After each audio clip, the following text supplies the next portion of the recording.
चाहे वो पाकिस्तान की मुसल्लह अफवाज हो, पाकिस्तान की अदलिया हो, पार्लियामेंट हो, हमने हमेशा उनकी इज्जत को, उनके एहतराम को सबसे मुकद्दस, सबसे अव्वल, सबसे मुकद्दम रखा है। और हमारा तो नाम मोटो ये है, फर्स्ट पाकिस्तान, पहले पाकिस्तान।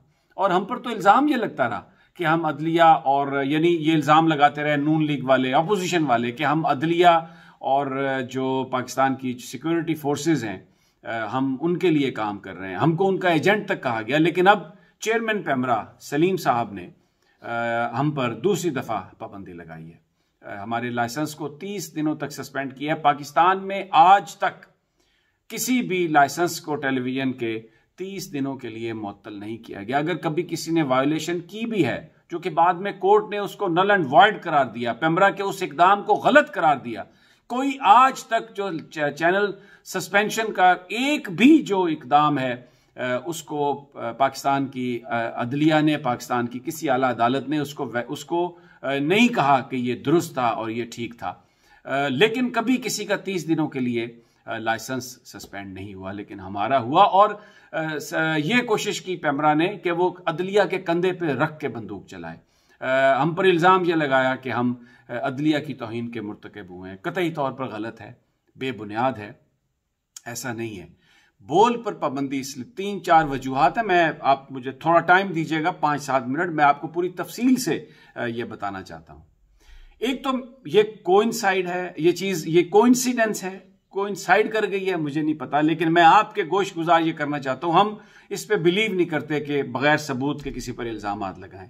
लेकिन क्या ये अजीब इत्तफाक नहीं है कि अल्लामा खादम हुसैन रिजवी के साहबजादे साद रिजवी, जो अब तहरीक लब्बैक पाकिस्तान के सरबराह हैं, और तहरीक लब्बैक पाकिस्तान कह रही है इस वक्त हुक्काम को कि जो मुआहदा आपने किया था नामूस रिसालत के हवाले से, उस एहतजाज के हवाले से, 16 फरवरी उसकी इम्प्लीमेंटेशन डेट जो टाइम दिया गया था, उसका आखिरी दिन है कि आप उसकी इम्प्लीमेंटेशन करें। और डिमांड्स थी जो हुकूमत ने एग्री की कि जनाब अगर कि आप जो फ्रांस के सफ़ीर हैं उनको आप वापस भेजेंगे, रियासती ताल्लुकात जो फ्रांस के साथ हैं हमारे, वो हम उसको रिवाइव करेंगे, वो हम इस तरह से नहीं रखेंगे। क्योंकि जो वाकया हुआ था नामूस रिसालत के कैरिकेचर और कार्टून्स के हवाले से, फ्रांस में सदर मैक्रोन ने सरकारी तौर पर यह कहा कि उनको आप सरकारी बिल्डिंग्स पर चलाएं। तो ऐसी रियासत जो हमारे नबी पाक सल्लल्लाहु अलैहि वसल्लम की जो नामूस है उस पर जानबूझकर इस तरह की हरकत करे, तो ऐसी रियासत से हमें ताल्लुक रखने का क्या फ़ायदा। पूरे पाकिस्तान में एहतजाज हुआ था, हुकूमत पाकिस्तान ने ये एक एग्रीमेंट किया था और उस पर दस्तखत हैं, 16 फरवरी उसकी तारीख है। तो सोशल मीडिया पर भी बात हो रही थी। हमने साद रिजवी साहब से रिक्वेस्ट की, ही वॉज वेरी काइंड। उन्होंने हमारे साथ एक पूरा घंटे का प्रोग्राम किया, इंटरव्यू किया, जिसमें सारे सवालात हमने उनसे किए।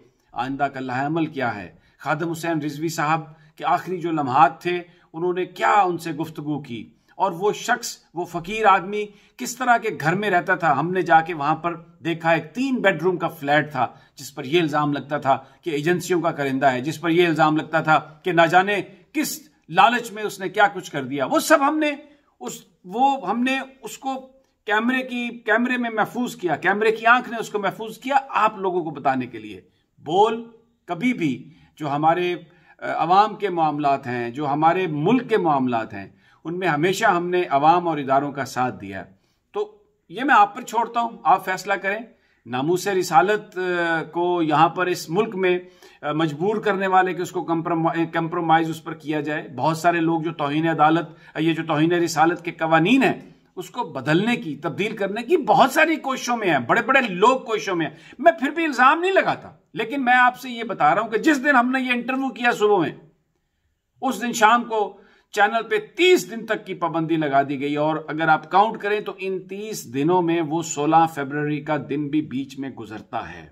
क्या इसके पीछे मुहर्रकात हैं? सलीम बेग किसको सर्व कर रहे हैं, ये सलीम बेग साहब ही जानते हैं या अल्लाह की जात जानती है। ये मैंने शुरू में आपको बताया कि ये एक चीज जो हमें बड़ी एक अजीब सी बात लगी। दूसरा मैं आपको बताता हूं कि जो पिछले कई अरसे से आपने देखा होगा कि बोल पर हम काली पट्टी बांधकर एहतजाज करते हैं, क्योंकि चेयरमैन पेमरा की जो तैनाती थी वो कानून के खिलाफ थी। हमने उनकी तैनाती को इसलिए चैलेंज किया कि वो जो एंटाई पाकिस्तान बयानिया है, जो एंटाई इस्लाम बयानिया है उसको वो कभी उसको रोकने में उनका कोई किरदार नहीं है। तो अगर एक बंदे के पास इख्तियार हो, उसके सामने सब कुछ हो रहा हो और उसको वो ना रोके, तो मुझे ये बताइए कि क्या मैं और आप ये नहीं कहेंगे कि फिर इसका भी